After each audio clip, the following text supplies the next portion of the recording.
പ്രധാനമന്ത്രി നരേന്ദ്രമോദിയെ പരിഹസിച്ച മാധ്യമപ്രവർത്തകൻ ജിമ്മി ജെയിംസിനെതിരെ കഴിഞ്ഞ ദിവസങ്ങളിൽ പല പ്രമുഖരും അവരുടെ പ്രൊഫൈലുകളിൽ കൂടി അവരുടെ അഭിപ്രായങ്ങൾ രേഖപ്പെടുത്തിയിരുന്നു. കൂട്ടത്തിൽ വളരെ ശ്രദ്ധേയമായി തോന്നിയ ഒരു അഭിപ്രായ പ്രകടനം യുവരാജ് ഗോകുലിന്റേതായിരുന്നു. അദ്ദേഹം പറയുന്നത്, നോട്ട് നിരോധനം കഴിഞ്ഞ് വർഷം 8 കഴിഞ്ഞിട്ടും ജിഹാദികൾ വളർത്തിയിരുന്ന പൊമറേനിയൻ നായകൾ കുര നിർത്തുന്നില്ല. പ്രധാനമന്ത്രി നരേന്ദ്രമോദിയെ അധിക്ഷേപിച്ച മാധ്യമപ്രവർത്തകൻ ജിമ്മി ജെയിംസിന് വളരെ കൃത്യമായ മറുപടിയാണ് യുവരാജ് ഗോകുൽ നൽകിയത്.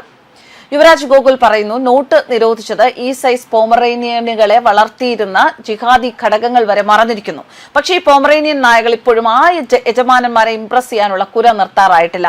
ആ ചാണകത്തല കൊണ്ട് ചിന്തിച്ചത് സുഡാപ്പികളുടെ ആസനം വരെ പൊള്ളിച്ചിട്ടുണ്ട് എങ്കിൽ ആ പൊള്ളലിൽ അവന്റെയൊക്കെ വളർത്തു നായ്ക്കൾ ഇപ്പോഴും ചാനലുകളിൽ ഓരിയിട്ട് മോങ്ങുന്നുണ്ടെങ്കിൽ അത് നിന്നെയൊന്നും പോലെ ആസനം കൊണ്ട് ചിന്തിക്കാത്തത് കൊണ്ടാണ് എന്നും മനസ്സിലാക്കുക. വളരെ ശക്തമായ ഒരു മറുപടിയാണ് അദ്ദേഹം നൽകിയത്. എന്നാൽ മറ്റൊരു പ്രൊഫൈൽ, ജിതിൻ ജേക്കബ് എന്ന മറ്റൊരു പ്രൊഫൈൽ, അദ്ദേഹം പലപ്പോഴും ഇത്തരത്തിലുള്ള വിഷയങ്ങൾ, ദേശീയ രാഷ്ട്രീയവുമായി ബന്ധപ്പെട്ട വിഷയങ്ങൾക്ക് വളരെ ശക്തമായ ഭാഷ നിഷ്പക്ഷമായി ഉപയോഗിച്ച് പ്രതികരിക്കാറുള്ള ഒരു വ്യക്തിയാണ്. അദ്ദേഹത്തിന്റെ ആ വാക്കുകൾ, അദ്ദേഹത്തിന്റെ കുറിപ്പിൽ കൊടുത്തിരിക്കുന്ന ആ വാക്കുകൾ ശരിക്കും പ്രധാനമന്ത്രി നരേന്ദ്രമോദിയുടെ ആരാധകരുടെ വാക്കുകൾ തന്നെയാണ്. അവർ എന്താണ് ചിന്തിക്കുന്നത്, അവർ ഇത്തരക്കാർക്ക് മറുപടി കൊടുക്കാൻ ഉള്ളിൽ ചിന്തിക്കുന്നത് എന്താണ്, ആ വാക്കുകൾ തന്നെയാണ് ശ്രീ ജിതിൻ ജേക്കബ് തന്റെ ഫേസ്ബുക്ക് പ്രൊഫൈലിലൂടെ കുറിച്ചിരിക്കുന്നത്.